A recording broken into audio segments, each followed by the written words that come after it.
What's up? Welcome in. Give yourselves the Friday thing that we do on this program, the collective pat on the back.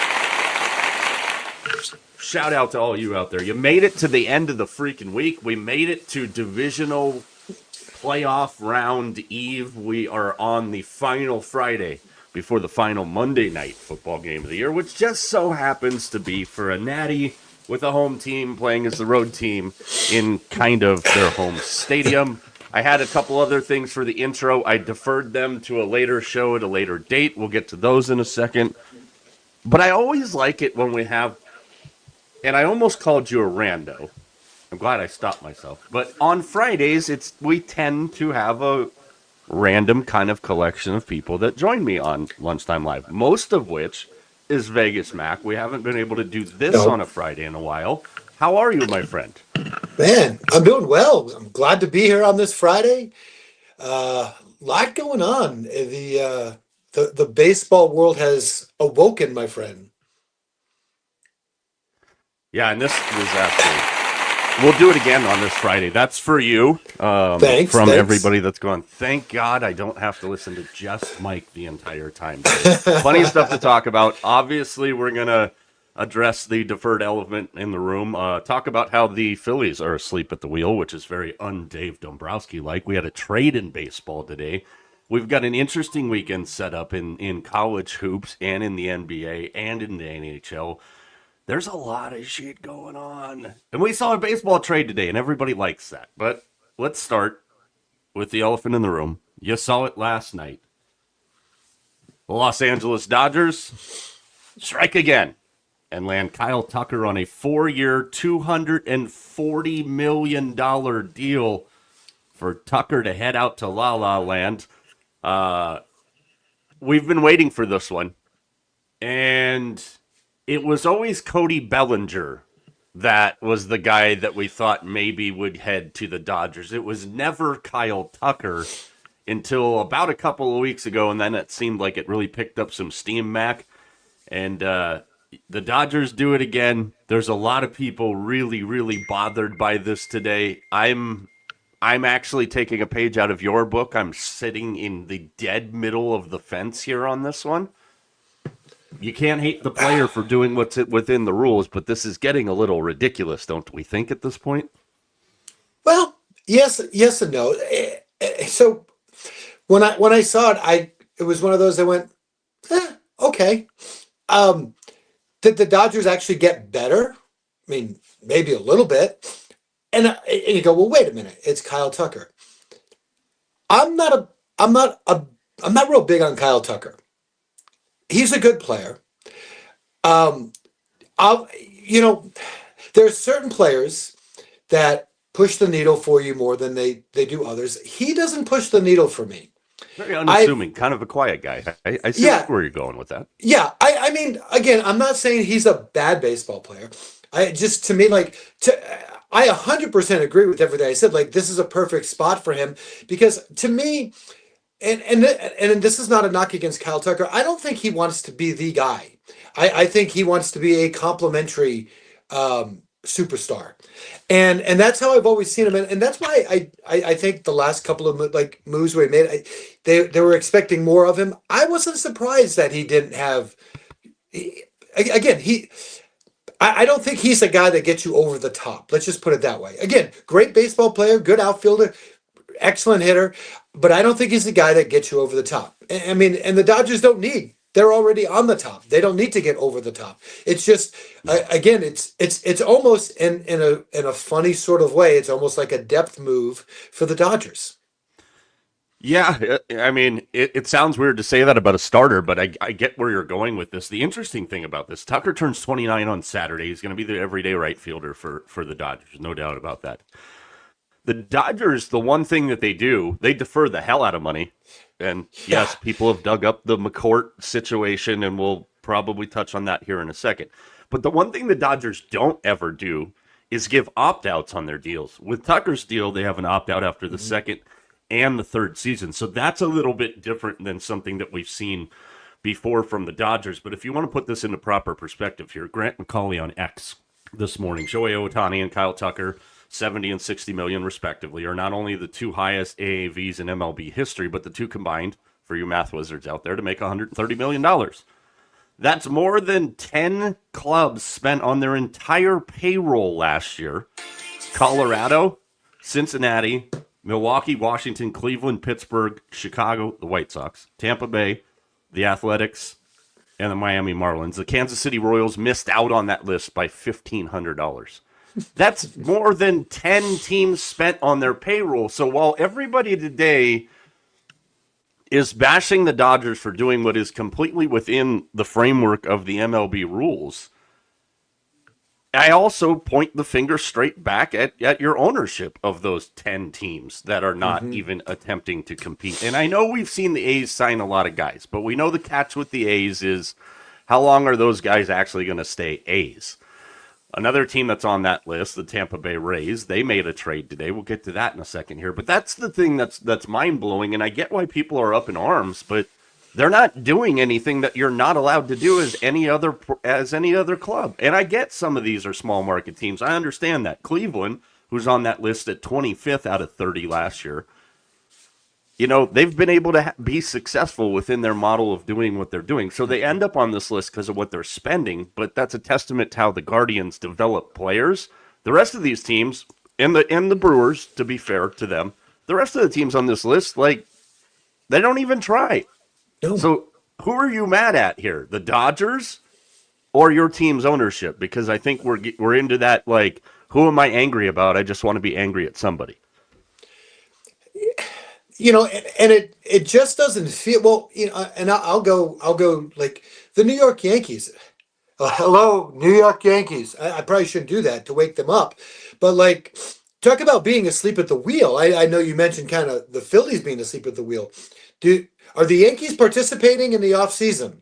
Like, and again, it's not even like this year. It's like, they re-signed Judge.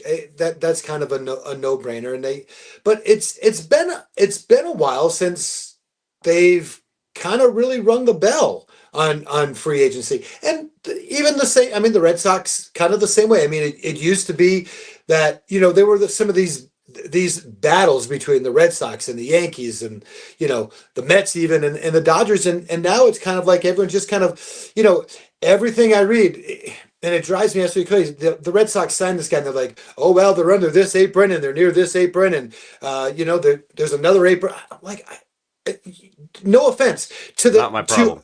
not my problem, right? It isn't. It's like you're a multi-millionaire, you own a baseball team, you're supposed to spend. It's like that's the expectation. And I don't care if you're the Pittsburgh Pirates or the Colorado Rockies or the New York Yankees. Listen, if you weren't going to go into this knowing that you were going to have to spend money and lots of it, then why did you go into this? Yeah, exactly. And to support what you're saying there, it's specific to the Yankees, and this comes from our friends over at Spotrac on X. Guaranteed salary 2026 and beyond per MLB team. Los Angeles, top of that list, 2.1. That's with a B, billion. San Diego, 1.2 billion. Toronto, 1.2 billion. The Mets now at 1.1 billion. Philadelphia, the Yankees, Boston, Atlanta, San Francisco, and Arizona. That rounds out about your top 10 there. But when we talk about where the Yankees are, for example, that you just referenced, $789 million in guaranteed salary past 2026. That doesn't even come within 1.4 billion of what the Dodgers have put out since 2026. And again, we know what this is coming to. We know what this is headed to. And it's not because of the Dodgers, but it is because of the Dodgers. I think we're safe to assume that there is going to be a work stoppage after the completion of next season. I hope not, but you're right. I mean, it's probably going to happen, and it's never good for the sport. But I mean, unfortunately, that's the way things get done. You have to do it. It unfortunately we've kind of gotten through. I think the last strike that we had, we've kind of gotten through that. It takes a while to kind of work its way through and kind of get back. I mean, I think baseball is in a good spot. But then again, another work stoppage, and I mean, I don't know what some of these teams are going to do. I mean, truly, I don't know what some of them are going to do. The Twitter reaction to this has been fantastic. Mike Janela on X. MLB has announced a new 2026 All-Star Game format to feature the AL and NL All-Stars versus the Los Angeles Dodgers. That being said, they weren't the only team to make a move, but obviously the Dodgers are the one to get under everybody's skin. The Philadelphia Phillies have been kind of asleep at the wheel in the offseason. They were in on Bo Bichette until they weren't. He signs a 3-year, $126 million contract to go to New York to play for the Mets, not for the Yankees. And it was a pretty quick pivot from last night to this morning on the Mets. They thought they were in on Kyle Tucker. He ends up going to the Dodgers. They quick pivot to Bo Bichette. I like this deal for the Mets. I like this deal for Bo. I think this is despite what Toronto's done, and I think Toronto kind of knew that he wasn't going to come back. And they've pivoted accordingly, and they've made a lot of moves here. I love this move for the Mets. If you're a Phillies fan today, you still have Nick Castellanos on your team. You still haven't signed JT Realmuto. You still haven't been able to trade Alec Boehm. You signed Kyle Schwarber. You lost Ranger Suarez. I'm sure there's a lot of people not only bent because he went away from Philadelphia, but he went to the Mets of all teams. What do you think of Bo Bichette? Bo Bichette, the Met. Again, there's so much out there, and I'm surprised at the years, just 3 years.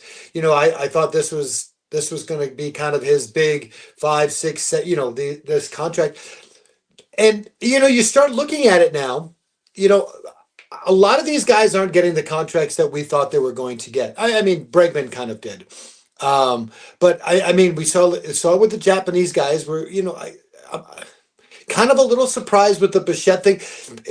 Again, we've seen two teams now. We saw the Red Sox and we've seen now the Mets kind of miss out on a guy that they really wanted and I don't want to call it a knee-jerk reaction because it's not really that, but it's kind of that.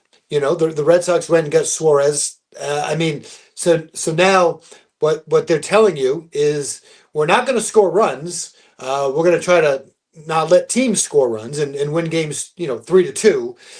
And I don't know what the Mets are doing. I'm still really confused. I mean, obviously it's a good pickup for the Mets. You have Soto and Bichette. That's a pretty good 1-2 combination. But they still need to pitch. And that was a weak spot for the Mets last year. And I don't know that they've addressed that yet. No, and we've seen an offseason here with the Mets where they've lost Alonso, they've lost Nimmo, they've lost McNeil, they've lost Diaz. Tucker chose the Dodgers offer of 4 years, $240 over the 4-year, $220 that the Mets had offered him. So interesting to see the pivot there from the Mets. Bichette is allegedly going to play third base, somewhere he's never played in his career, but the Mets are doing what they have to do to kind of fill out this team because he'll be across the diamond on the corner from George Polanco, who signed to play first base, a position he's never played before. So you've got two guys on the Mets infield playing new positions entirely, and one of David Stearns. I'm gonna just shove this through my eyeball right now. One of Stearns' adjustments, if you will, for the Mets this offseason is run prevention. And when you're talking about it from a defensive standpoint, something that we talk about a lot on this program, you've got two guys playing a position they've never played in their life before. And that's part of helping your run prevention here. So it is a risk by the Mets, but I think it's a bigger gaffe by the Phillies to lose out on Bichette. It doesn't sound like the Phillies were real in on Tucker. What the hell is going on with Cody Bellinger is probably the next domino to kind of unfold in this situation. But if you're the Phillies right now, the Braves are going to be better just out of default because they're going to be better out of default because they're getting a lot of these guys coming back off of injuries. You're going to get Ronald Acuna Jr. for an entire year. And if the Braves can stay healthy, we know they're still a factor. The Phillies are kind of getting lapped by the division right now, and there's not a whole lot of pieces out there to go ahead and fix the problem. And now we're going to go into a season again in Philadelphia where, at least as of right now, it looks like Bohm and Castellanos, the two guys we were expecting to leave, are still going to be there. I think this puts even more pressure on the front office of the Phillies to do something with this squad that they have that's not getting any younger. Yeah, they've been a definite disappointment so far. I look, they I guess the story is that it looks like JT is going to go back to Philly, so that there's something for the Phillies fans to be happy with. But again, you've got now a pitching staff that you've got some questions. You lose Suarez. They had some injuries also on that pitching front. You've got guys in position. I mean, the Castellanos thing is, started to turn a little south on him last year. Same with Bohm. I mean, I've heard he's been a name that's been mentioned, maybe in a trade going to Boston to fill that infield spot for the Red Sox. So, well, again, we're getting close. We're weeks away now from getting spring training started. There's still a lot of good players out there. There's still some good arms out there, but it's getting a little. If I'm a Phillies fan, I'm a little nervous. I almost pulled a you. Ow! I almost pulled a you there and kept my microphone on mute. Another baseball move today. This came down about 9 o'clock out on the West Coast. Tampa Bay has sent outfielder Josh Lowe to the Los Angeles Angels as part of a 3-team trade in which Brock Burke, a left-handed reliever, goes from the Angels to the Reds. Infielder Gavin Lux moved from the Reds to the Rays, and minor league right-hander Chris Clark from the Angels to the Rays. Lowe turns 28 on February 2nd. Career worst, 220, 11 homers, 40 RBIs last year. Injured his right oblique for the third time in 13 months. Didn't play between March 28th and May 15th. He has 1 year, $2.6 million left on his contract here. So a move that is an Angels type of move, bringing a guy, expiring contract. If he has a good year, you can flip him at the deadline. I think all parties involved here makes a lot of sense. Gavin Lux, who's still trying to come back off of that injury, he's going to get probably some significant time to play in Tampa. So I think that's a good move all the way around. 23 minutes ago, actually, speaking of the JT Realmuto thing, 3 years, $45 million, according to reports. He is going back to the Phillies. So a guy that I think was very important for them to retain there. But again, it wasn't a matter of if they were going to retain Schwarber and Realmuto. I think that was a no-doubter for Philadelphia. Maybe on Kyle Schwarber, they had a chance to lose him. I don't think he ever really wanted to go.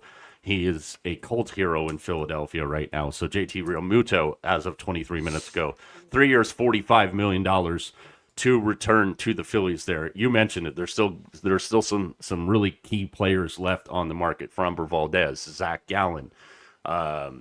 Obviously we mentioned Cody Bellinger, and that's just a couple of them. Those are obviously the biggest names at the top of the list. But as we get a little bit closer here, it's something to definitely keep an eye on. And it's not the first time we've seen this in recent memory, Mac. We had an offseason like this just a couple of years ago where we were going, hey, when is anything actually going to freaking happen here? All the Boris clients that thought they were getting 10 times what they got, they all came back late on deals, late on short deals. And again, I do believe some of what we have seen in this offseason is based on you're seeing these teams operate in a form like they know the work stoppage is coming. And I think that's affected some of these deals that we were expecting to be 6 or 7 years, and they're coming in at 4 years. They're coming in at 3 years. Some of these guys are going to sign 2-year deals with a 1-year opt-out. I think there's a lot of moving parts that still need to go here. Another good one I saw, the Dodgers projected 2026 lineup. Shohei Ohtani, Mookie Betts, Hercules, Kyle Tucker, Miami Heat LeBron, Game 7 Will Smith, Flu Game Michael Jordan, a literal 3-headed monster, Kike Hernandez for the vibes, your best pitcher, the kid from Rookie of the Year. I mean, so there's some people having fun with it today, a little bit.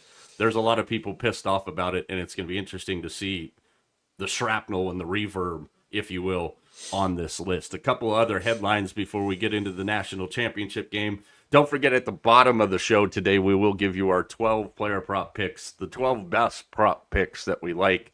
I had a little post-game pep talk with the crew last week after we sucked on our player props. So we'll see if we can do better this week. I've also got some numbers to try and dispel Mac off of any of the picks that he's thinking for Wild Card Weekend. So we'll see if I can sway his determination and everything there. The New York Rangers is a team we've talked about a lot, Mac, because they've basically been shitty all year. Let's just call it what it is. Per Emily Kaplan of ESPN, general manager Chris Drury outlined a letter to fans on Friday that his team will embark on a, quote, retool this season, which might result in trading popular players. Drury's had meetings with leadership and met with the team on Friday before releasing the letter, sources told ESPN, who described the conversations as extremely candid. The Rangers entered the weekend with the fewest points in the Eastern Conference and a minus 21 goal differential, plan to be active in trying to move their players ahead of the March 6th trade deadline. Mac, I don't think any of us are surprised that the Rangers were going to retool this thing. I think they went into this year with Sully being there and kind of took the approach of, hey, we're going to be able to get this thing, the culture kind of turned around, and it just hasn't worked out. So I don't think this move is shocking. I am interested to see what pieces may be on their way out of New York here in the next 6 weeks or so. I mean, I didn't think they were going to be this bad. I mean, I really didn't think they were going to be this bad. I mean, they do have some good pieces to get rid of, but this is an absolute disaster again for the Rangers. This is like a couple of years in a row now where the Rangers just haven't been able to kind of figure it out. And you know, it's a New York. You know, like I said, when you get that New York market, there's a little bit of angst right now in that New York market because there isn't a whole lot good that's going on. Let's just be, let's just kind of be honest. I mean, Jets and Giants. I mean, Giants get a little bit of a boost maybe with their new coach that they have. But I mean, I guess you want to throw the Islanders in there. The Islanders have been a pretty good surprise, and the Knicks have been okay. So New York's a little pissed off right now from a sports perspective. So, there's a lot of guys on that team that I really like. That would be good. Panarin is one that comes to mind. I mean, a good veteran player like that. It'd be interesting to see what they actually are going to be wanting to give up and how much they're going to be willing to give up. But I mean, there's Trocheck as well. I mean, I'm just trying to think of, some of the veteran players that the Rangers have, but I don't know. It's a bad situation for New York right now, and obviously it doesn't look like it's going to get any better. No, it definitely does not. So something to keep an eye on there for sure. Sony Open going on in Hawaii right now. Low guys on the course so far. Dylan Wu 4 under. He's about halfway done. Doug Gim 4 under. He's making the turn right now. Your leaders in the clubhouse still have not teed off today because remember, we're playing in Hawaii and it takes a while. Nick Taylor and Kevin Roy at the top at -8. Patrick Rogers, Ben Griffin, Chris Scott are up. And John Vanderlaan at 7 under, and then the rest of the group at 6 behind that. We're going into a weekend that I've talked about this a couple of times. My favorite weekend when it comes to the NFL, the divisional round. I think you get the best possible football because you have 4 lines in the water, if you will, with these 4 games. And I think we always get the best of the best. It's not often in the divisional round that we see a ton of blowouts. I think all 4 of these games are going to be compelling as all hell. The Rams-Bears game, Mac, and we'll get into this more in a little detail when we make our game picks, but it's going to be up there bordering some of the coldest games in NFL history here, which I think is a complete neutralizer in that game. If I had to ask you one key to divisional round weekend, what would it be for you? What do you think is the main X factor, the biggest thing that stands out in divisional weekend that you think turns the table on one of these games? It's turnovers to me. I mean, it sounds silly, but it's teams that can stay clean. For the most part, like you said, I think these games are pretty competitive. And so, what quarterback is going to throw that interception that's going to change? What running back is going to fumble the ball or something along that? Just, what interception doesn't get made that lets a drive continue? Those are the things that I look for. It's a turnover. These games tend to be changed on a turnover. Yeah, absolutely. And you know, it's you get into these games and they usually are so close, so competitive, and there's that one turnover that changes the entire tide of a game. Again, we'll get into those picks here. We'll make our picks for the divisional games. We'll drop our 12 top player props. Let's take a peek at the NBA before we move forward here and get into the Oh national yeah. title game, Mac. There's a lot of stuff going on in the NBA. The Warriors last night go out and prove that Jonathan Kuminga was not a distraction for them as they take down the New York Knicks. Warriors are kind of on a little bit of a run here. 13 and 15 start. They've won 10 of their last 14. 4 and 1 on this current homestand, which is a long one for them. 126-113 victory last night over the slumping New York Knicks. And you were just talking about the New York market being a little salty and a little jaded right now. And the Knicks were the bright spot, and they've hit a little bit of a rough patch right here. Yeah, I mean that they've got some injuries. I know I don't think Brunson was going to play in that game the other night. Yeah, just it's a little bit of rough going here for the Knicks. A lot is expected. This is a team that I mean, especially in New York, they're expecting a championship from the Knicks this year. I don't know, got a question, but Yeah, and I'm it is well, it is, and I mean, I told you at the beginning of the year, my finals pick was Warriors and Knicks, and you mhm, know, obviously the road is a lot tougher for the Warriors. The Knicks, despite this little bit of a hiccup, are still at the top of the East. Interesting stuff for them. The Kaminga thing is very interesting for the Warriors too, because the Warriors have prioritized expiring deals and trade talks and are more motivated to move Kaminga, sources said. But nothing appears imminent or guaranteed, leaving an inactive Kaminga to just sit there and bide his time. He hasn't been on the floor in 14 games. He's working out individually, sitting at the end of the bench, hasn't spoken to reporters in several days, but apparently has been in a pretty jovial mood. Well, I would be too if I was getting out of somewhere that I hated. Steph Curry said it's a very unique situation. Her job is to keep playing, keep winning. It'll resolve itself one way or another. Veteran forward Jimmy Butler added, "We love JK in this locker room. That's not going to change.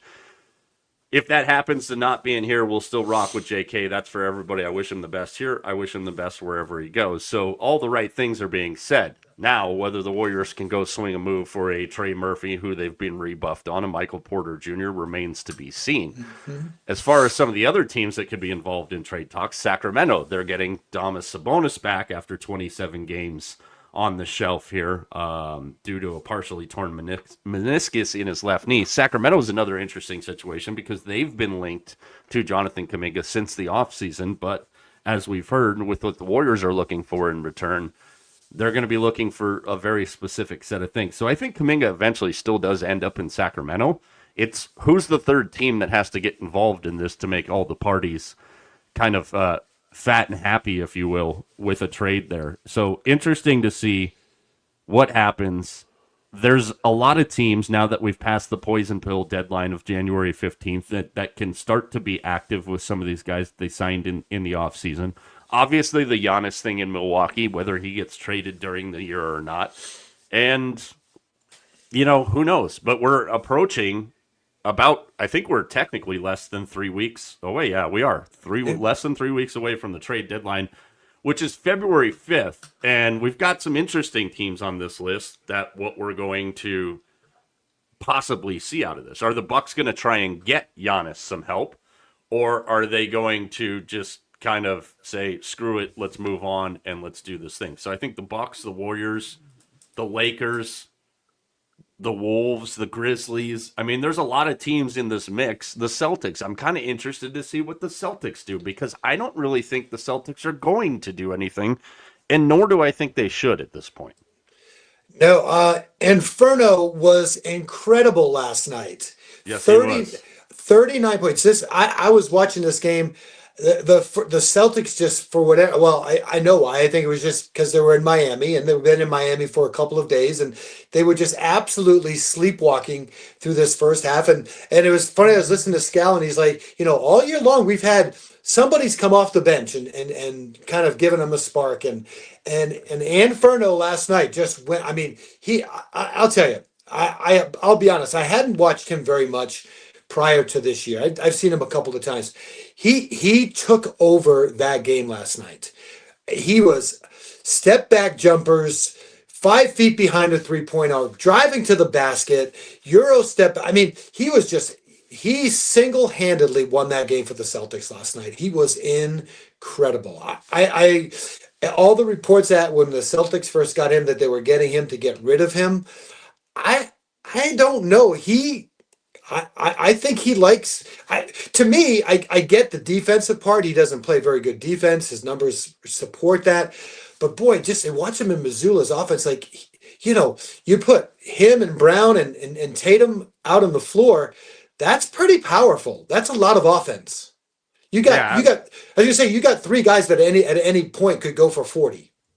yeah, and again, and whether they get anything out of Jason Tatum this season or not in Boston is Right. just a bonus. I mean, we talked about it with Fred Warner yesterday, Mhm. and after we did the show yesterday, Right.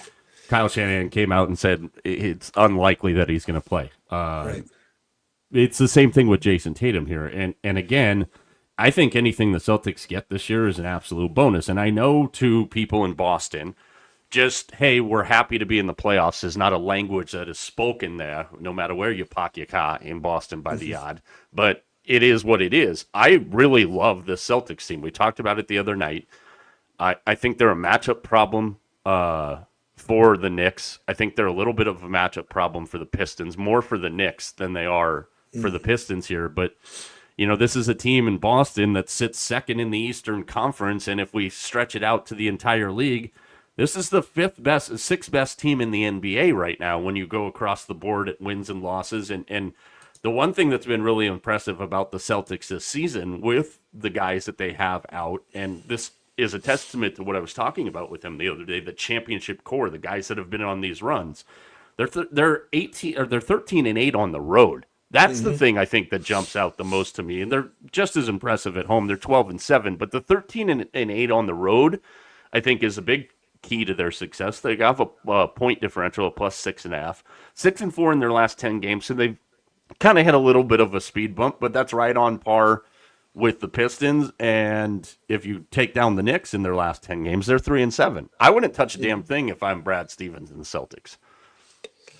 I know. I mean, Brad is always looking to make them better. I mean, if they can do something to get better, I think if there is something in the center position that they could find some help for. Kata's been good, but that's kind of all they had. But that would really be all that I would look for. Like I said, this is a fun team to watch. They come at you from so many different ways. Like I said, I haven't. This is honestly the first time in a couple of years I've really enjoyed watching the Celtics play. They do a lot of the little things. They actually really good on the offensive boards, and of course, they shoot a lot of threes, and it's a lot of fun. It is a fun team to watch. Yeah, they absolutely are. College hoops, we have no teams in the top 25 in action tonight, but if you're looking for a sneaky good game tonight, something to do on a Friday night, Baylor at Kansas at 6 o'clock, 5 o'clock on the West Coast, 8 o'clock on the East Coast. That game is televised on Fox. Kansas coming off of a big win. They are 7.5-point favorites at home at the Fog against Baylor. We get into some good games this weekend in college hoops, as we obviously typically do on Saturdays specifically. And I'm going through the schedule on Saturday, and I'm looking for the games that stand out. I talked about Vandy earlier this week. They get their first loss of the season. They're hosting a Florida team at 11 a.m. on the West Coast, 2 o'clock on the East Coast. I think that's a sneaky good game. I'm also, and we talked about this game on Tuesday, Mac, Arizona still sits at 17-0. They're in Orlando to take on 14-2, 3-1 in the Big 12 UCF. That's a 2 o'clock game on Saturday as well. And I'm also intrigued to see this North Carolina Cal game as well. This Cal team at 13-5, they are 1-4 in ACC play, but if you're doing the math there, 12-1 entering ACC play. They get a North Carolina team very good at the Haas Pavilion in Berkeley on Saturday. What are you looking forward to in the college hoops world this weekend? Anything jump off the page to you from Saturday's schedule?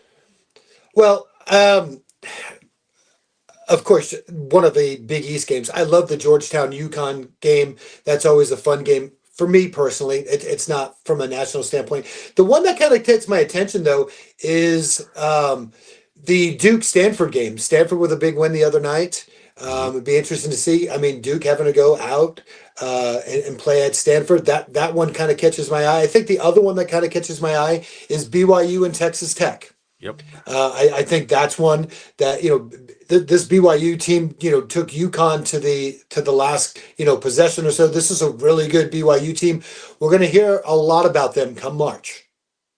Yeah, we definitely will. And we talked about this during football season, and I just mentioned the Arizona UCF game. When we look at the Big 12 here, 17-0, 16-1, 16-1, 16-1, 14-2. Those are your top 5 placement teams. Arizona, BYU, Houston, Iowa State, UCF, Texas Tech coming in at 13-4. The top side of the Big 12 is loaded, and we kind of indicated and hinted at this going into the season this year, Mac, that we thought the Big 12 was in for a huge basketball year, and they're living up to every bit of the hype right now. Absolutely. I mean, there is, you can say what you want about the conference realignment. I think, we everybody has their opinions on this, but I think for this conference, if we take a look at what they've done during the football season the last couple of years and what they've done now during this basketball season, if there was one conference that I think has been really, really helped from all the realignment, this is definitely the conference that probably got the biggest boost. Yeah, absolutely, and we're in that perfect spot too because we're hitting right the height of conference play. This is the time of the year that a lot of people start checking in on college hoops for the first time. There are some people that literally just wait till March, but this is where you really, if you're trying to make money in March, these Saturdays, especially the early part of Saturdays at this time of year, is where you're going to see a lot of how you're going to try and make your money in March. And we've got some really interesting, compelling stories. Nebraska, very good this year. I like the balance of college basketball a lot this year. I'm interested to see, as we get a couple more weeks in, who starts to kind of separate themselves. And that's the thing I think that this college basketball season in its infancy, which we still kind of are. March will be here before we know it, but we're kind of in our infancy in this season still. And when you look around the top 25, Mac, it's obviously Arizona's still undefeated. You've got, Iowa State, UConn, Michigan, Purdue. That's your top 5 as of right now. Obviously, that'll change going into next week. But then when I'm looking at this group outside of the top 5 here right now, Duke, Houston, Nebraska, Gonzaga, Vanderbilt, BYU, Michigan State, Illinois, North Carolina, Texas Tech. And that just takes me from 6 to 15.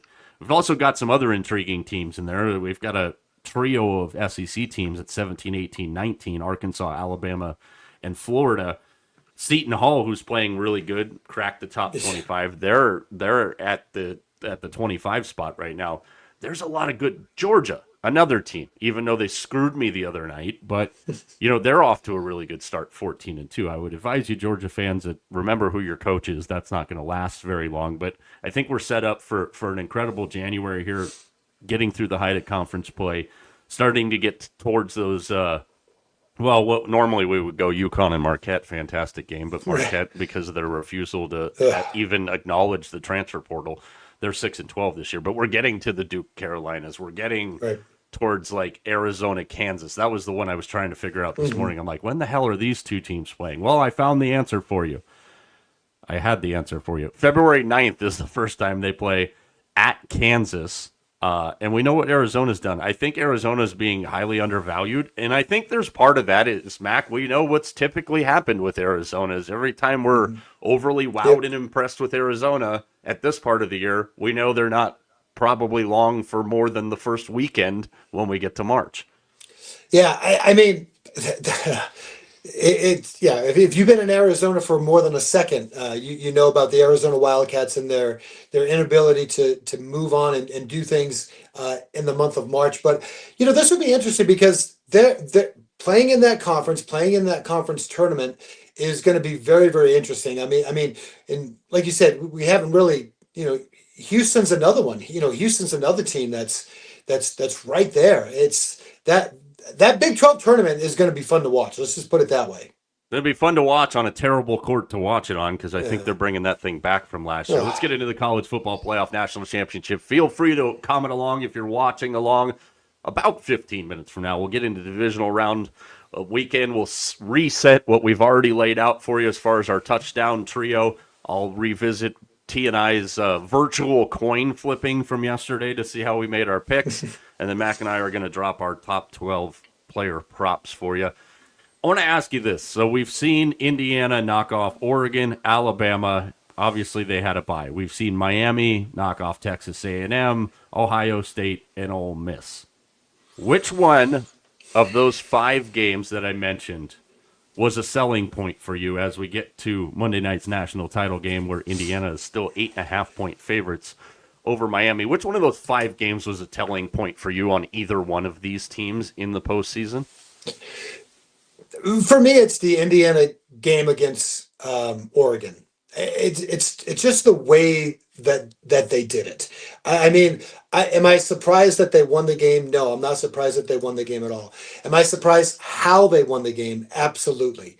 Like you said, you had Oregon from spot A, through the season, and I mean, and that is such a good team, and it's not a knock against any of those other teams, but to do that to a quality opponent, that was very impressive. And not that Miami hasn't been impressive, but if you look at their games, it's like, the Texas A&M, I mean, they're all pretty close games for the most part. Indiana has just been dominant, and it's one of those things. We just got done talking about basketball. Go way back. I just think of those, the Houston, like the Phi Slamma Jamma teams, that were just like so. It didn't matter who they played; they were just like so dominant. That's kind of what it reminds me of. That's this Indiana team just is kind of just running roughshod through everybody. Yeah, absolutely. And I don't think there was a telling game for me. I was very impressed with how Indiana just manhandled Alabama. I think that one told me a lot. And for me, if I had to pick one for Miami, it would be the Ohio State game. Just the way they jumped them from the start there. And, this Miami team between Akeem Mesidor, who had a fantastic game in the Fiesta Bowl, and Ruben Payne, TJ's boy, that's been the guy all year there, and Carson Beck, and as well as he's playing. And, we played a video on our social channels at Mike Arana Show, everywhere but Snapchat, because we're not 12 and Snapchat sucks yesterday, about who would you take in the draft, Carson Beck or Trinidad Chambliss. And you posed that question to both TJ and myself, and we were kind of split on it, because if this is Carson Beck, and this is who he really is, I think there is an opening there maybe for a decent pro career. I don't think he's of a Bo Nix to me. And I get a lot of things wrong on the show, Mac, but you can attest to this better than anybody. I was all over Bo Nix before he came out. I was all over Jackson Dart before he came out. I'm really kind of interested in Carson Beck, the pro, because if we do get the Carson Beck that we've seen over this late season run out of Miami, I think there's a lot of intrigue to him there. What can he do against this Indiana defense? This is a massive game, not because it's a national title game. This is a massive game for a guy like Carson Beck, for a guy like Mario Cristobal. What do we think of Indiana if Indiana somehow is not able to finish the perfect season here? How do we look back on what Indiana does? I think how this game goes obviously tells a lot of that story. Can you foresee a situation where Miami gets this done in front of their home fans? I can, because of their ability to control the line of scrimmage on both the offense and defensive sides.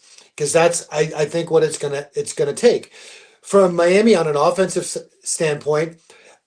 If I think it's one of those, if Carson Beck has to win the game, that's, I think, trouble for Miami. Not that he can't do it, but that just means that I think they're in a desperate situation. For Miami to be successful, they've got to be able to run the ball like they've been doing, shorten the game, keep it, again, Miami hasn't allowed 30 points at all this season. We know that Indiana can strike and strike quickly. If this game starts getting up into the mid-20s, Miami, I think, is in trouble, because I think Indiana's going to have – they just have so many more tools. So for Miami, it's got to be that same kind of recipe for success. They got to run the ball, control both lines of scrimmage, and then, needs something to happen. They need – and it's uncharacteristic because Indiana doesn't do it, but they need Indiana to make a mistake. I think that's what it's going to take. So I think they have to control the line of scrimmage, and I think they have to have or make Indiana make a mistake. And if they can do that, that I think would be their formula for a win. Yeah, and if we're looking at some of the intangibles, and you're one of those people that's on the fence still, and trying to do your best Mac impression and sit on the fence with something like this, both of these teams, and it is kind of, and I think this is something else that we have to take into account. And we're only in our second year of this, but this playoff run is pretty grueling. It's long, it's taxing, and both of these teams, for the most part, are pretty healthy. We know for Indiana, they lost Stephen Daly in the Big Ten championship game against Ohio State. Mikhail Kamara and Daniel Ndukwe have been very good in filling that role. For Miami, they're a little more banged up. Cornerback Xavier Lucas will miss the first half of the game after the targeting penalty in the second half against Oregon. But O.J. Frederick and Damari Brown, they're trending towards playing, which is huge because we know what this Indiana passing attack could do. Ahmed Moulton went down early with an ankle injury against Ole Miss. He's expected to be back. The status of tight end Elijah Lofton is in question. And Brown's return isn't guaranteed, but the Hurricanes are mostly fine. So we're seeing both of these teams almost entirely healthy, which I think is a testament to both of them in being able to get through this almost entirely healthy, because it is a longer playoff run, and that does have way more of an impact than we've ever had to factor, I think, in college football. I like the way you say that because, again, to me, well, not just to me, I mean, to everybody that's been talking about this, this is a heavyweight bout. I mean, this really is. And it's going to be, I said, I think the first quarter is going to be interesting, but it's one of those, what is the fourth quarter going to look like? And I think you said this the other day, both teams are going to get punched in the face a lot early on. Who's going to be the strongest come the fourth quarter? Because we've been talking a lot about fourth quarters. What team is still going to be able to get things going on an offensive standpoint or maybe on a defensive standpoint in that fourth quarter after being beat up for 3.5 quarters? It's going to be very interesting to me to see it. Like I said, this is this heavyweight bout. Let's see, is it going to be a decision?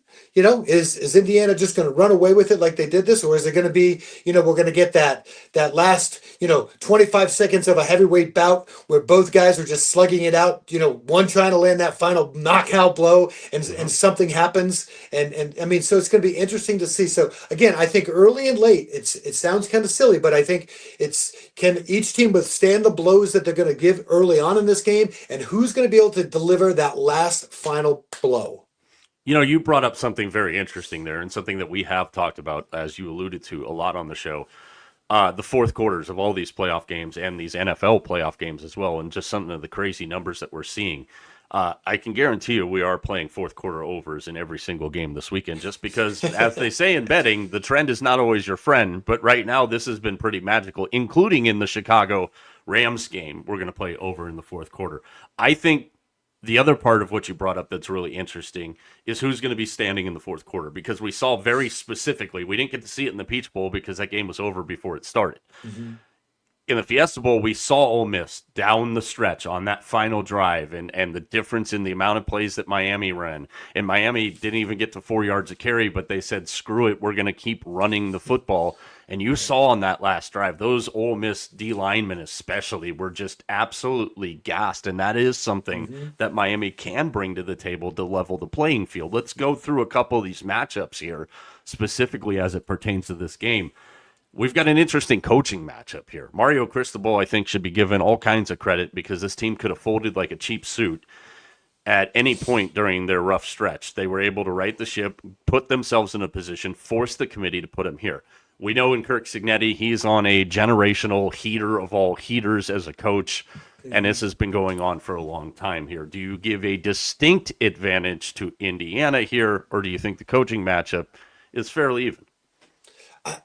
I think it's an advantage to Indiana. I mean, we've seen what they've done. I mean, to be able to have a rematch with a team that's as good as Oregon, and be able to do what they did. There were stories out there that Dante Moore was like, he would call the play or the formation, and Indiana was calling out the plays that they were running. He was seeing ghosts. Right. I mean, it's one of those things. It's kind of like, to me, that, everyone gets on, well, they must be cheating. No, they're well coached. That's what well coached teams do. They know your every move and they know your counter move. And so I think a slight advantage to Indiana. I'm more than a side. I think a big advantage to Indiana, especially if this game gets close in the fourth quarter. I think it would be a definite advantage to the staff that Indiana has. Yeah, absolutely. And it's funny because one of the things that I had noted down for today is there's four matchups within the matchup this weekend that I am absolutely fascinated by. One of them comes in this game on Monday night, and it's Fernando Mendoza against Miami DC Corey Heatherman. And we've talked about the job that he's done, Heatherman has there, and how poised and how unrattled and unfazed Fernando Mendoza is. I'm really looking forward to seeing that chess match between these two guys. If Corey Heatherman is wanting a head coaching job next year, I think he's already got it with what he's done this year. But I'm interested to see that little chess match we've heard and we've seen with our own eyes. Fernando Mendoza is a very smart quarterback. He doesn't make mistakes. Indiana as a team doesn't make mistakes. What can Corey Heatherman do to disguise that Miami defense to maybe screw with Mendoza? And, I said it to T yesterday. I'll say this to you here as well. I want to see Indiana get kind of popped in the chops in this game because the only thing I haven't seen out of Indiana, and there's people going, did you not watch the Penn State game? Yeah, I did. I want to see Indiana get knocked in the chops by an actual good football team, something that Penn State was not this year. Mm-hmm. Because to me, the cherry on top of the Cinderella run from Indiana, the only thing we haven't seen them do is have to respond to getting punched in the freaking chops to start a game. They do that, they win the game. I'm going to honestly consider them one of the top 5 college football teams of all time, and I don't think you can right now. What do you think of Mendoza versus Heatherman? Yeah, and the thing about Mendoza is that, he's got so many weapons. They have their running game, they have their tight ends, their receivers. I mean, he just doesn't have to focus in on one player, and I think that's what kind of makes it very, very difficult for anybody that plays Indiana, is that they have so many different options. But again, we talk about the X factor is, if Miami, and that's even, I'll even bring that up. Even though Miami can put pressure on Mendoza, Mendoza was the best quarterback statistically this year in pressure situations. So there's so many of these things that one team is good at, and the other team is just as good at. And again, should we be surprised that Miami is in this position? When you really start to look at them, we really probably shouldn't. I mean, I get the Cinderella story, but I don't really know that they're a Cinderella. No, I think anybody that's considering them a Cinderella is crazy because they're definitely not. There's two matchups that stand out most in this game. About 5 minutes from now, bottom of the hour, we'll get into the NFL divisional round of the playoffs here as we finish up the college football national championship game. I want to know which one of these two you think is the key difference maker, because I think if we're looking at what this game comes down to, there's two battles I want to see. Number one, it's the offensive line of Indiana against the defensive line of Miami. Number two, it's the wide receivers of Indiana versus the secondary of Miami. Which one of those two matchups do you think actually makes the difference in this game? I think it's the Indiana receivers versus the Miami secondary. And I'm going to tell you why. I think the first one is a kind of a wash. I think they're both so good that is beef on beef, man. That is it is. Matchup. Yeah, and I put that I put down Indiana run offense versus Miami's run defense, and I put I put to myself, who wants it more? I mean, that's really what it kind of comes down to. It's one of those silly things, but it's like, who wants it more? But I mean, you're talking about, 1A versus 1B. I mean, those two are the things. So I think it's definitely that matchup. If Miami can find a way to make, again, that's why we talked about, make a play, get Indiana into those long, third downs, make them maybe get an interception, get a tip ball, something like that. That's going to make the difference in this. But I think it's a no pun intended, a big cover for the Miami secondary, because Indiana has so many weapons. Yeah, and even if you to take it a little step further on the Indiana weapons, two college football playoff games for Indiana so far. Elijah Surratt, 11 receptions on 12 targets, 115 yards, 3 touchdowns. Cooper, 6 for 8, 62, 2 touchdowns. Nowakowski, 5 for 6, 54 yards. Charlie Becker, my boy, 4 for 5, 99 yards, and 2 touchdowns. And again, I think that's why Charlie Becker, when we did our X Factors the other day, is still my X Factor here. Because of the attention that Cooper and Surratt got, Becker's the guy that fills a lot of those holes, and you have the threat of Black and Hemby. They can just come at you in so many different friggin' ways. TJ and I were both on the over in this game, 47.5. Both of us on Miami or on Indiana to cover the 8.5. Are you going to put the show jinx on and roll with us, or are you going opposite here? I know I actually have the over in this game as well. I think I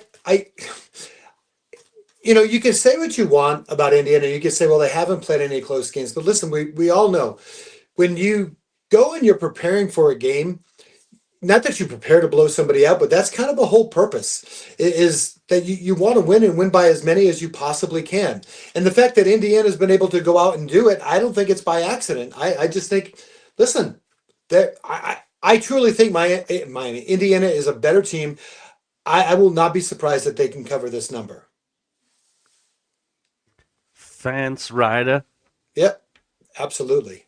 Monday night, 7:30 kickoff from Hard Rock Stadium in Miami Gardens, Florida. Tickets as low as $3,515. Again, the spread is 8.5 as of right now. Over under at 47.5 in that game. I think a lot of us can't wait to see it. It's also sad for a lot of us because it is the final Monday night football game of the season. It also marks an opportunity when that game is over for us to really realize that we only have 3 football games and the Pro Bowl games left in the season as well. So I'm really interested to see that. I want to see the story end for Indiana. But another thing that we've talked about on the show a lot that I think is huge is villains in sports. And the U is about up there as the ultimate villain in all of sports. So I think a Miami win would be fantastic, as much as an Indiana win would be fantastic to kind of finish the story on either side. So Monday night, can't wait for that one. You all right over there? Yeah, I didn't want the dog to bark, so I let him in. So there you go. Oh, it was very thoughtful of you. Yeah. Maybe the dog will bark for the U on Monday night. Let's get into the NFL divisional playoff weekend. Gets us started in Denver on Saturday afternoon, 1:30 on the West Coast, 4:30 on the East Coast. Your nightcap, San Francisco and Seattle from Lewin, 6 o'clock. Buffalo and Denver on CBS. San Francisco and Seattle on Fox. I told you I had some numbers, and I'm going to throw out some divisional round stats, and this comes thanks to Evan Abrams and our friends over at the Action Network, but I thought this was kind of a telling little article here. So let's set up divisional round with some stats, and you can tell me if they actually matter to you or not. If the Bills and Rams both close as favorites, it'll be the first time in 54 years we have 2 road favorites in the divisional round. Last time we saw this, 1971, the Baltimore Colts at the Browns and the Dallas Cowboys at the Vikings. Does that matter to you who closes as a favorite in that game? Do you think it has any impact on the game whatsoever? No, but I think what it kind of just shows is that you have 2 teams that have been there before and that are veteran teams. I think that's what that says to me. Since 2003, MAC home teams in the divisional round coming off of a bye are 33-44-1 against the spread, including 3-7 against the spread since 2020. Seattle and Denver, as a favorite of 7+ points off a bye, 17-26-1 against the spread. Interesting note there. Who do you see more susceptible, before we get into the games, to losing their home game this weekend? Seattle or Denver? Oh, I've said it. Denver. I actually think Denver's in a lot of trouble. I think Josh Allen is going to will this Bills team to another week. I just got a feeling. I watched him last week. He's just, again, his handprints are on everything. I wouldn't even be surprised if he goes and plays a little bit of defense in this game. I mean, seriously, he gets Josh. Josh Allen in the regular season is incredible. Josh Allen in the postseason is like a boost. It's a boost. I mean, I don't know how else to say it. It's like it's a boost, and I see the bill. I mean, weather's not going to make a factor. It's the Buffalo Bills. I just think this is a prime opportunity for Buffalo. If the Broncos close as underdogs, it'll be the fourth time in 40 years a team off of a bye in the divisional round isn't listed as the favorite. The three other times, the 17-18 Eagles, the 11-12 49ers, the 96-97 Panthers, all three of those teams won. Interesting. And we've talked about Josh Allen, and it was funny. I saw a post on X today in referencing Fred Warner and whether he's going to play or not going to play, which sounds like he's not going to for the 49ers, but it was like the post said something along the lines of, it's like you're playing a video game and Seattle's the final boss that you have to defeat to unlock Fred Warner at the next level. It's like for Denver, congratulations, you earned the number one seed, and rightfully so. Now you have to unlock playoff Josh Allen to advance to the next level. And I said it yesterday to T. Against the Chiefs in the playoffs, Josh Allen is 0-4. Against anybody else in the playoffs, Josh Allen is 8-2. I really can't wait to see that game, because one of my other matchups that I was talking about, games within the games, here's another one. It's Joe Brady against Vance Joseph in this game. And what can Joe Brady do to get James Cook rolling? I think James Cook going early. I think this is a game within the first quarter you're going to be able to tell how it's going to go. For the most part, if Buffalo can get James Cook going early against that really, really tough Denver defense, now you've got a hell of a lot more to worry about with Josh Allen. Well, I mean, and look at it. Vegas feels the same way. I mean, you have a favorite there. I mean, Denver's favored by 1.5 points. I mean, for the most part, you're telling me that game's a pick 'em is what you're telling me. So even Vegas kind of feels that way. They just, I think. The bye's an interesting thing.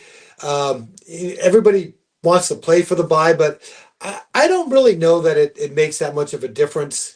In some cases, and like for football like this, I don't think I'd rather have played last week and kind of going, especially with the Broncos team that hasn't been this version of the Broncos team hasn't been in the playoffs. So I don't know. That's why I said I think all signs are pointing to a Bills win. More numbers from this week. And teams that win but don't cover the spread in their previous playoff game who are not coming off a bye week are 21-12 against the spread since 03-04 and 8-2 against the spread since 2020 and 2021. This week, who fits that criteria? The Los Angeles Rams. Short rest time.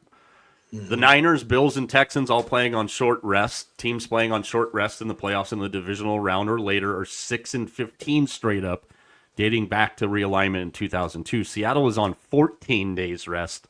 San Francisco on 6, according to the NFL. Teams that have that big of a rest advantage heading into a playoff matchup all won their games outright, 7-0 straight up since 1984. Do you think out of those three teams, who is at the biggest disadvantage? Is it San Francisco, Buffalo, or Houston? Well, I was I woke up to join Lunchtime Live on a Friday, and Mike is grilling me right now. Spinning. Well, here's the thing.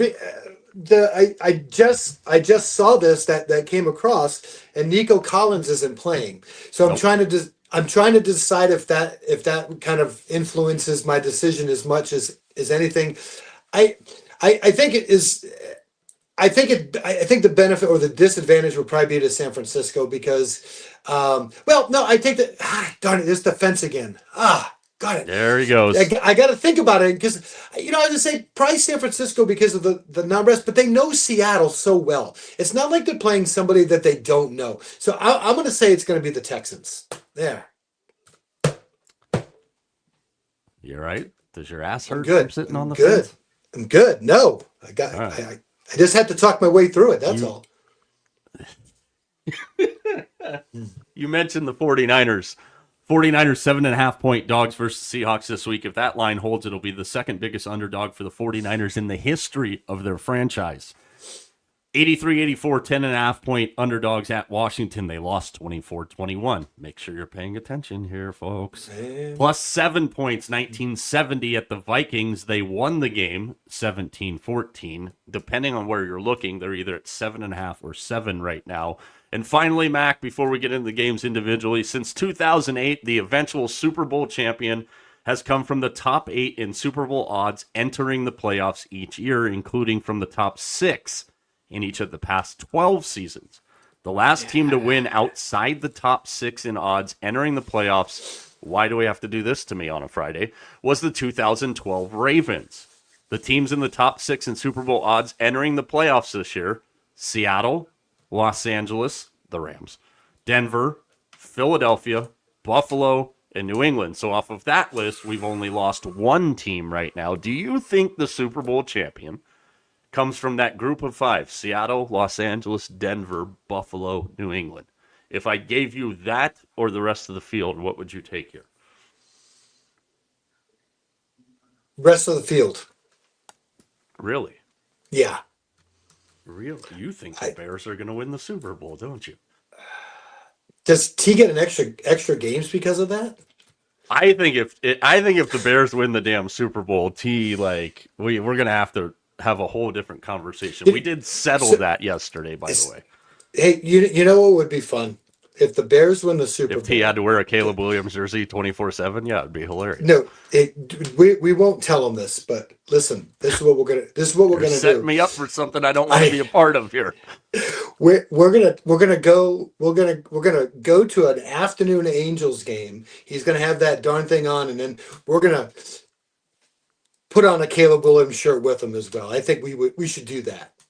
I think that would be fun. Hell that no. would be fun. Come on. This is tease punishment. My question is, do we customize the jersey where it says "I heart Caleb" on the nameplate? Because we could take that a step further. We're getting him the jersey, so we might as well, we could go with the lame way of doing it and just put hashtag Mike Arana show on the nameplate, have him walk around, but then that doesn't really fit. I think if they win the Super Bowl, it has to be personalized. You know what? I like that. If they win the Super Bowl, it's going to say "I heart Caleb." Yes. Or for T, it'll say OCW for overrated Caleb Williams. All right, let's get into these games individually. Let's start in Denver here. Current update on the numbers for this game in Denver between the Bills and the Broncos. We are looking at 1.5 in favor of Denver. You're over under at 46.5. That is updated to this very, very second. Give me your key for Bills Broncos. I think you kind of knocked it out of the ballpark when you said, I think for Denver, they're going to have to stop the running game. They're going to have to stop Cook. If the Bills can get Cook going, that's just going to make it so much easier for Josh Allen. And then a second part of that is they've got to stop Josh Allen, because playoff Josh Allen is different than anything that they've seen. If I have one concern about that upset, not that I do, but if I did, of course, it would just be, the Bills and their defense. But listen, the Broncos are not a team that scores a lot of points. I just think the Bills win this because they're going to be able to put enough points on the board. I think it's a fair assessment. I really do. And I'm interested to see. I think this game's going to be interesting because, like I said, if James Cook gets going in the first quarter, I think Denver's in a little bit of trouble. And that sounds crazy to say in the first quarter, especially if you've watched the Broncos game, because the Broncos are the team that could be down 17-3 at halftime and then win the game, 24-20. Like, that's how the Broncos have kind of been this year. So that is really intriguing. Sean Payton, when we were just going through all those numbers, one of the ones I didn't get to is his record as a head coach in the postseason coming off of bye week. I mean, he's undefeated against the spread. So there's another factor in there. I think you nailed it when I'm coming down to breaking down this game. Josh Allen in the playoffs is a whole different thing. We said it a few weeks ago. We know if Buffalo loses, it's going to be because their defense gives up 30-something points, because that's been the mark. Josh Allen statistically has been the number one quarterback in the playoffs since 2020. Some of you out there are going, well, what the hell has that got him? You're right. Not a damn thing. But it's unlocking like the final boss kind of character to get through playoff Josh Allen, something that only the Chiefs have really been able to do.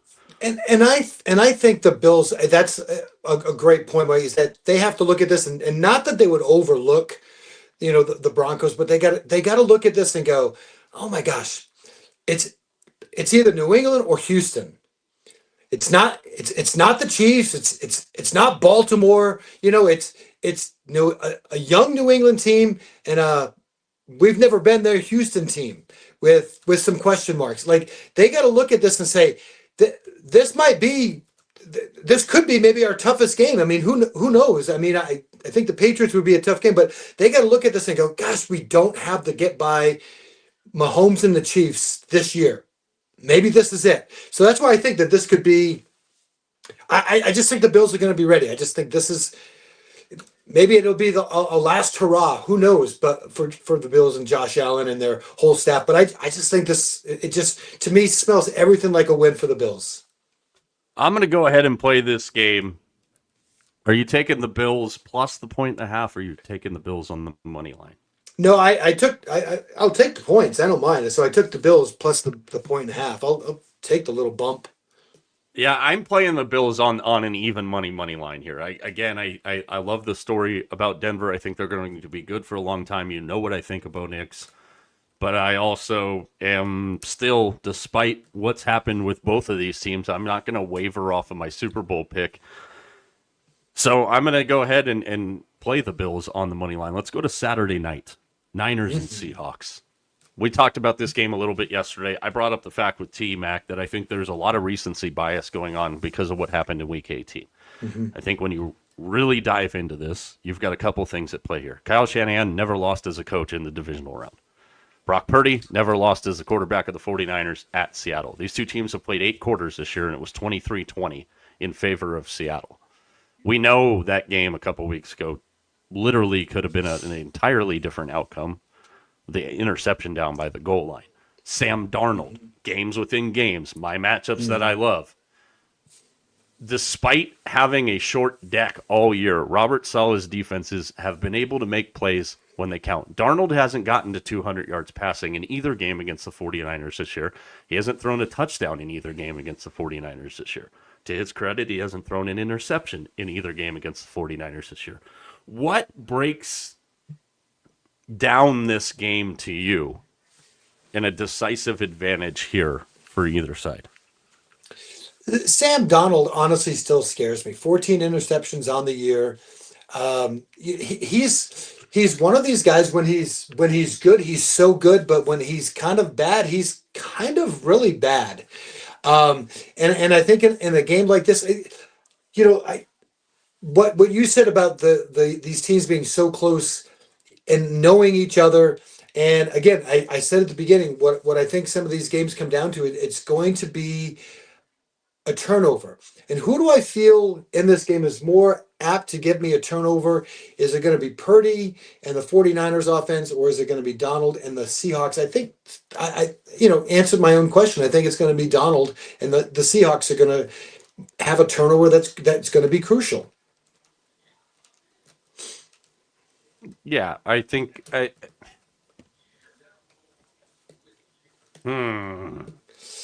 think when it comes down to it for me, and I really look at this, I do agree with you, because we've seen Darnold not handle some of the pressure situations well. We know that San Francisco's biggest weakness on their defense is stopping the run, and that's why Walker and Charbonnet were so effective against them in the first game here. Can the 49ers keep Brock Purdy upright? Because if they can, Brock Purdy knows how to make plays in that building. He's done it. Ricky Pearsall, it doesn't sound like he's going to play, but in the first game they played against each other, he had Reek Woolen in a freaking blender the entire game. I think that's another key. But it's also, and I think the forgotten man, and we haven't really talked about him on the show this year, he's cost me a lot of money because it took him a while to get into the fold, but he made me a lot of money last weekend, and that's DeMarcus Robinson, a guy who I think the Niners can utilize in the passing game opposite of Jawan Jennings. Obviously, without George Kittle there, that changes things. I think Kyle Juszczyk plays a bigger role in their offense this weekend. So Niners and Hawks, how are you playing the game? I'd get the 49ers plus the 7 points.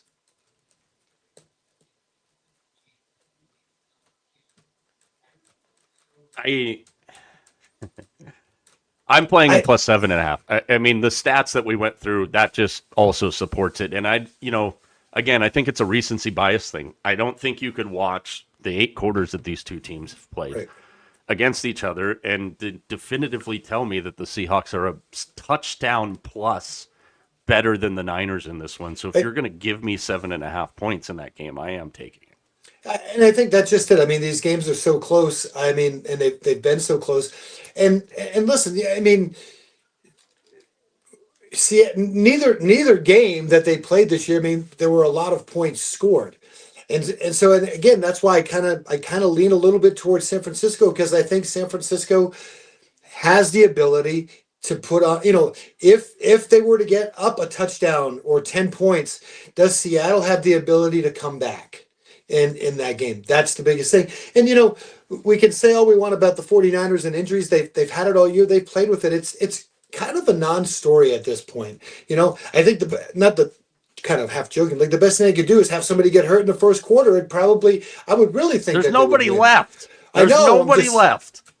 But I'm just saying, but that's just it. But like I said, when they've played, these games have been low-scoring games, and that just to me shows that San Francisco's got a little bit of an advantage in this because if it comes down to a fourth quarter, back and forth kind of a thing, I have more trust in the 49ers than I do in Seattle scoring more points. As long as the Niners aren't down by 10 in the fourth quarter, because statistically that would tell us that that's not going to happen for them. All right, let's go to Sunday here. And we get Sunday started with your new favorite team, the New England Patriots, hosting the Houston Texans in this one. No, you're not going for a clothes change. You're already close enough with the Celtics shirt. Another fascinating game here. And another game where and let me ask you this, because this was something else that T and I talked about yesterday.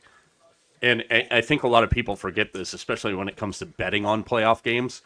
Regular season success is not an indicator of postseason success. No. Also in the postseason, what you saw last week is not the same as what you're going to see this week. Christian Gonzalez might play for the Patriots. I still don't think he will, but it looks like he's a lot closer. Obviously, Nico Collins sounds like he's going to be out. Kind of a wash there if they both play. If Gonzalez is out there and Collins isn't, obviously advantage Patriots here. But my big concern with this, especially if we're thinking about dealing with this game without Nico Collins, CJ Stroud was never comfortable on Monday night against that Steelers defense. Never comfortable. And I would venture to guess that you would say this Patriots defense is better than the Steelers defense. Absolutely. I mean, and I, like I said, I didn't want to come off as sounding like, sour grapes, but I did tell you, I did say it the other day, I wasn't impressed with Houston from an offensive standpoint. If the team they played was a little more opportunistic, I don't think they win that game because they would have been down, changes the whole complexion of the second half of that game. This is a Patriots team that has more offensive weapons. They have a couple of, with Henderson and Stevenson in the backfield, they have more receivers. May is a much better quarterback. I think that first game of the Patriots was perfect for them against the Chargers. They kind of get their playoff feet wet. I think this is a New England team that has gotten better. I know T's still hanging his hat on the fact that the Raiders beat him at the beginning of the year. And, I know they lost to the Steelers, but they also had 6 turnovers in that game. This is a team that just progressively has gotten better on both sides of the ball. I think if there is a potential, Mike, for a blowout this weekend, I think this is your blowout game.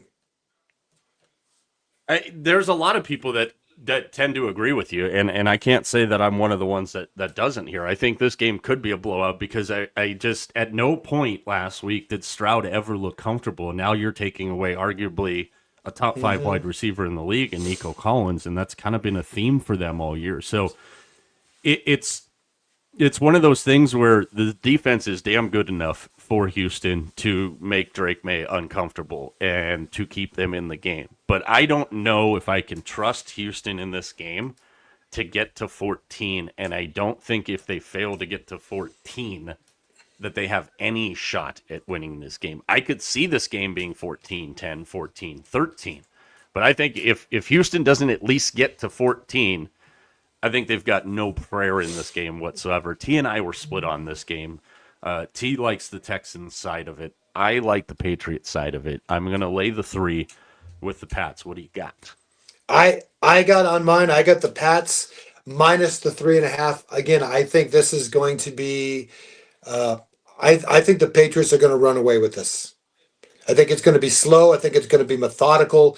But in the end, I almost kind of like the way that the Texans and Steelers game was last week, where that game was kind of close, and then all of a sudden, a couple of things happened, and before you know it, it was a butt whooping. I think it's going to be a kind of a slow burn victory for the Patriots. Sorry, I'm trying to build our bets that I forgot to build before the show. No, for it's our all player good. props here. No, and I agree with you there. I'm not comfortable with how uncomfortable CJ Stroud is, and that's a recipe for disaster for a team that just won their first road playoff game in the history of their franchise.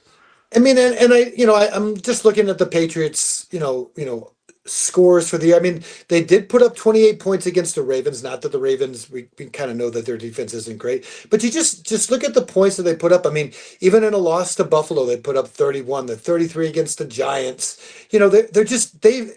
The lowest point total was the first 2 weeks of the year. They had 13 against the Raiders and then 14 against the Steelers in week 3. Other than that, the lowest that they scored was 23 points, and that was on the road at Buffalo. So listen, the Patriots can score, and I just don't see that. Again, I even feel better about it with Collins being out. Yeah, absolutely. Final game on Sunday. Bears hosting the Rams in what is expected to be a ridiculously frigid environment in Chicago. I dropped this one on T yesterday, Mac. Sean McVay, 15th playoff game, coaching against his 15th different team in the playoffs. He's never faced the same team twice. Here's another nugget for you that I forgot yesterday. Sean McVay winless at Soldier Field as the Rams head coach. A 15-6 loss in December of 18 and a 24-18 loss in September of last season. Matthew Stafford also not been great in cold weather conditions here. This Bears team, they might not be pretty, man, but they are damn effective. They are, and this is I've got this one, for Sunday night, and so I got to do a little more digging than I normally did, because the first thing everyone's pointing out, this is going to be single digits, could be a blizzard. Who the heck knows? It's Chicago. Matthew Stafford's statistics, his numbers in cold weather games are not that bad. His record's bad, but his numbers are not all that bad in that game. So I mean, again, to me, when it comes, these are two teams that are going to try to run the ball, and it may be because they have to run the ball in this game. To me, I like the Rams in this game because I think that they're going to be able to do something that a lot of teams haven't been able to do, and that's defensively stop the Bears' run. That's where it gets it. And again, the Bears 4-man front, they do really, really well. The Rams, the Bears, when there's a 5-man front, not so good. I think the Rams are going to make TJ's favorite quarterback in the world beat them, and I don't think he's going to be able to do that. No takeaways for the Bears in their game last week. First time that's happened to the Bears since week 16 of 2023. I think the one thing that does jump out, you mentioned Stafford's record in cold weather games is horrible. His numbers aren't that bad. 16 touchdowns, 11 interceptions. And this is a team in Chicago that feasts off of forcing turnovers. You'll get 550 yards in a game on him on a normal weather day. but they'll make the key plays at the right times. Can this can this Bears defense force Stafford into some of those bad throws that we've seen out of him this year? I would also be concerned from a Rams standpoint, and I know they're telling us he's healthy, but at this point of the year, everybody's a little more injured than you actually think they are, or you actually know they are. Devontae Adams playing this game with a hamstring that's been kind of bothering him for most of the year, especially just a few weeks ago. In frigid friggin' temperatures, the place is going to be rocking. I can't wait to see this game because you mentioned that you don't think the Bears are going to be able to move the football. And I talked about it yesterday when T and I did our five-way picks that I'll remind everybody of here in just a few minutes. But I think the thing that impresses me the most about Chris Shula and why I think he'd be a great grab for the Steelers is his ability to take away what you do best. Mm-hmm. And one of the plays that we ended up going with in this game because of the virtual coin flip was Colston Loveland under 57.5 yards receiving. I think that's where LA tries to take Chicago out of their rhythm, is take away Colston Loveland, who's been so big for them in the passing game, setting up a lot of those big runs. It's time for you to get off the fence. Make an official pick here. Rams and Bears, what you got? I've got the Rams minus the points. I think the Rams win this one. And current number on this one here as we speak right now, 4.5 points is the spread. Mm-hmm. Over under is at 51.5. I'm definitely on the underside of that. Or no, 4.5 points. It opened at 51.5. It's down to 48.5. My apologies. Yeah. I think when I got it, I'm just trying to check. I think I got it at 3.5. I wrote it down. Yeah, I got it at 3.5. So yeah, so it has gone, and this is current real time odds here. This is per DraftKings, 4.5 points at number 48.5. I think this Bears team, I was on them at the beginning of the year for a reason. I think what the Bears do to you to your defense that doesn't get talked about a lot is they, despite their offense not overly wowing you with what they do in Chicago, what the Bears do to your defense that really has propelled them on this run is when the plays break down. And it literally looks like schoolyard shit you drew up in the dirt. And it forces your defense to be so disciplined in following these guys after they break down their route. And now it's just a schoolyard kind of scramble here. I think it's going to take every bit of the defensive discipline that the Rams have. I haven't been sold on this Rams team for a long damn time. I think this game has the potential to look ugly but be a fantastic game. And that Bears crowd was something else last week. They waited a long time for it. They're going to be charged up knowing that going into this game on Sunday night, they could be hosting the NFC Championship game, and that's a real possibility here. I'm going to take the 4.5 points all day long with the Bears. Here's a situation. We were talking about this the other day. What makes a great game? And I was all over the fact that the Texas Tech game against Miami, there was 0-0 into whenever. This could be a 0-0 game that could be really good. I mean, so again, that's one of the things that we talked about when we talked about that question. I think you have to look at some of the other factors in this game. I mean, the weather is going to could dictate how this game gets, the outcome of this game. Yeah, very much so. And another factor in this game, based on if the weather remains like it's projected to be, is the wind gusts. And we know Chicago is never an easy place to kick.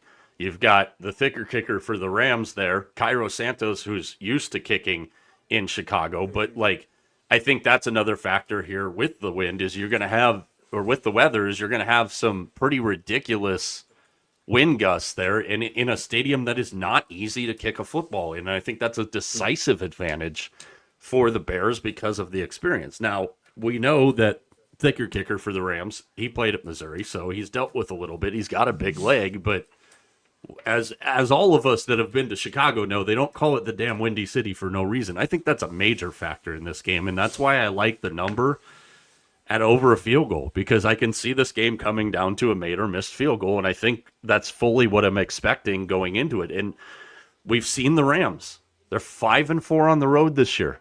They're not great on the road. And all of those games, even some of the ones they won on the road, were a struggle. I love that this is the last game this weekend. It's a good I one. also can't wait for it. Like, it's the worst that it's the last game on the weekend. But we move on. Let's make some player prop picks here. All right. Quick update from Wiley. In Honolulu, we've got Nick Taylor still at the top of the leaderboard, yet to tee off.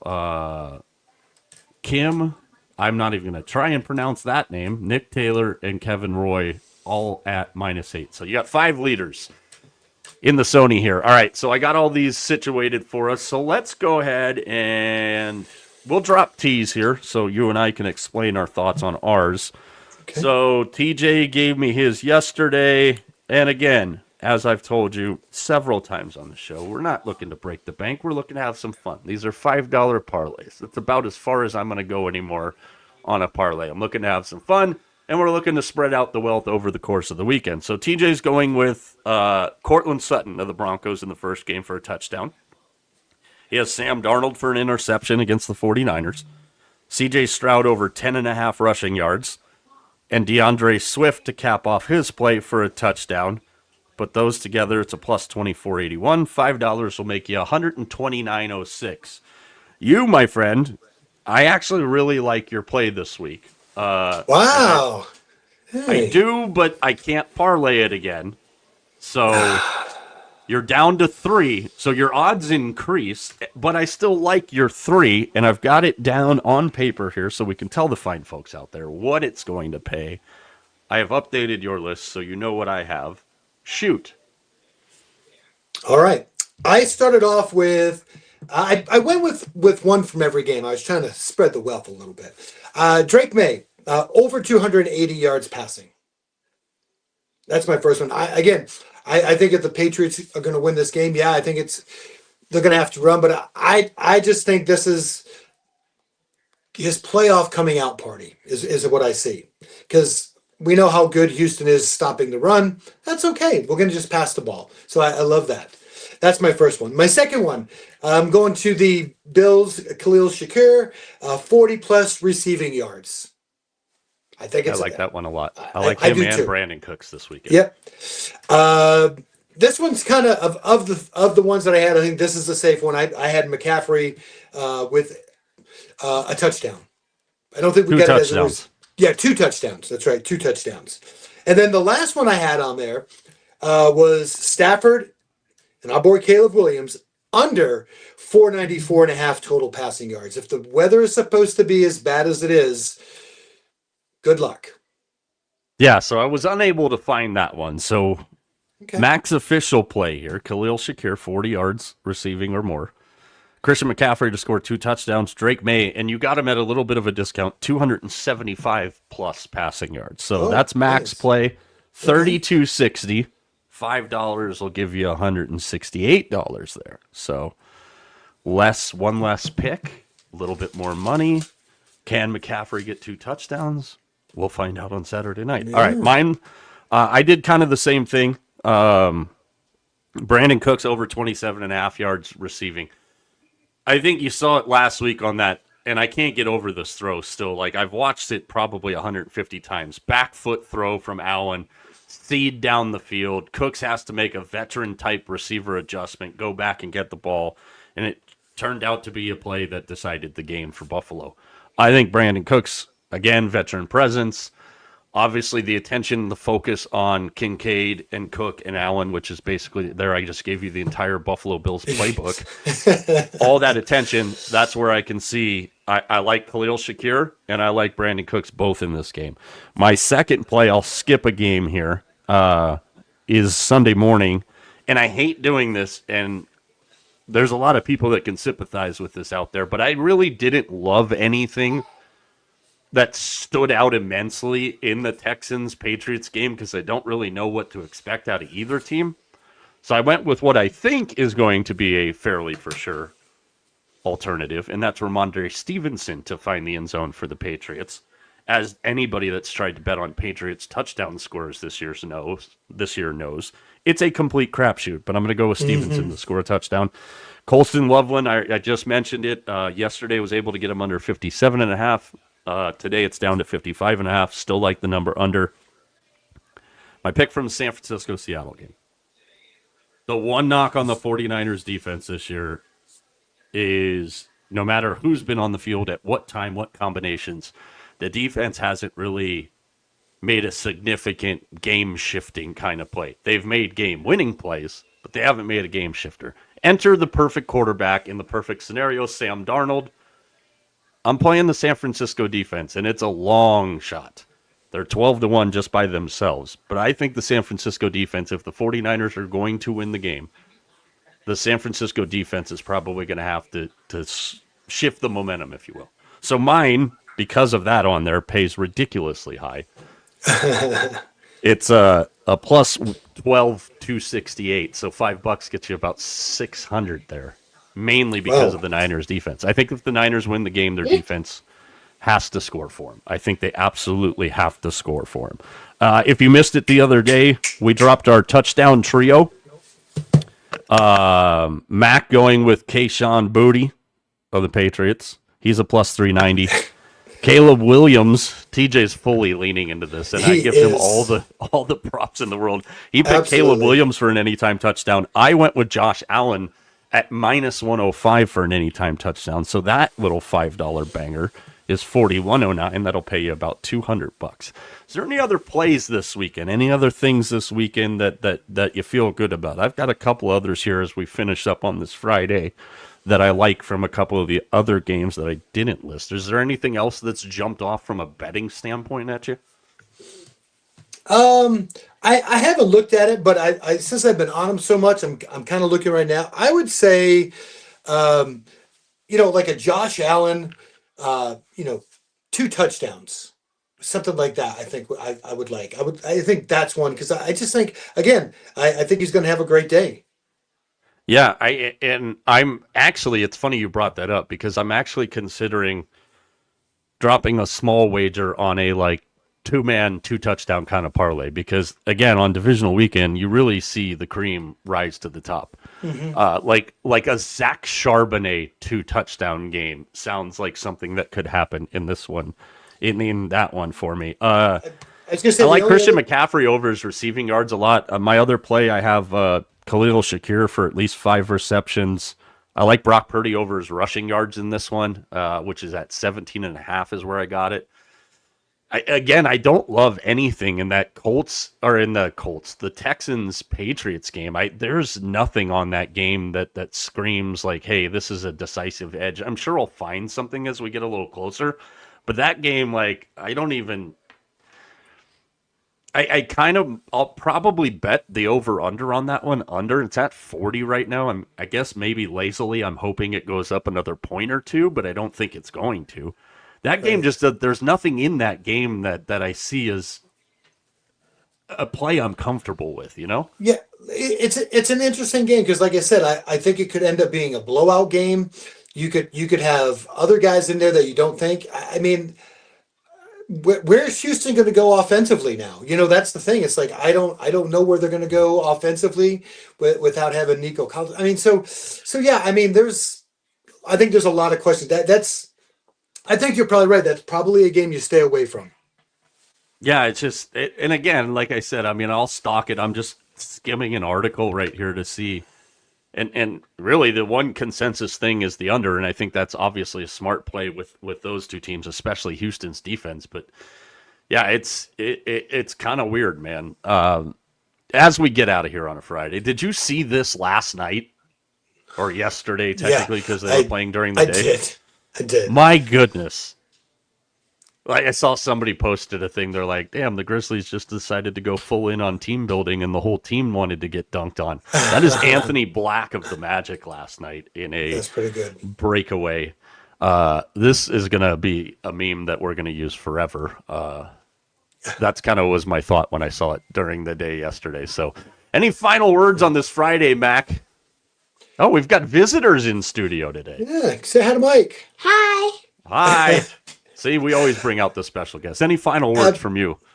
I'm excited about the football games this weekend, but I'm more excited to go and flip on and watch a little golf. That's what I'm excited about. Yeah, golf. Are you excited? I am to excited. Go on a cruise? I am excited to go on a cruise. And Mike and Rebecca are gonna come. You got it. Here's where I'll leave everybody for this weekend. Sit down, get comfortable, enjoy your Saturday, enjoy your Sunday, enjoy the final Monday Night Football game, and don't be sad when we're back on the air Tuesday and you realize on Tuesday there are only 3 football games left in the season. The Dodgers are probably trying to defer one of those to next season. Roger Goodell probably scrambling, trying to go, how do we start the 2027 season in April when baseball's locked out? All kinds of fun stuff. For everybody behind the scenes, for T, for Vegas Mac and friends, I'm Mike. Enjoy your damn weekend, will you? We'll talk to you on Tuesday night in this forum everywhere at Mike Arana Show, but Snapchat, because we're not 12 and Snapchat sucks. You know the drill. We're out.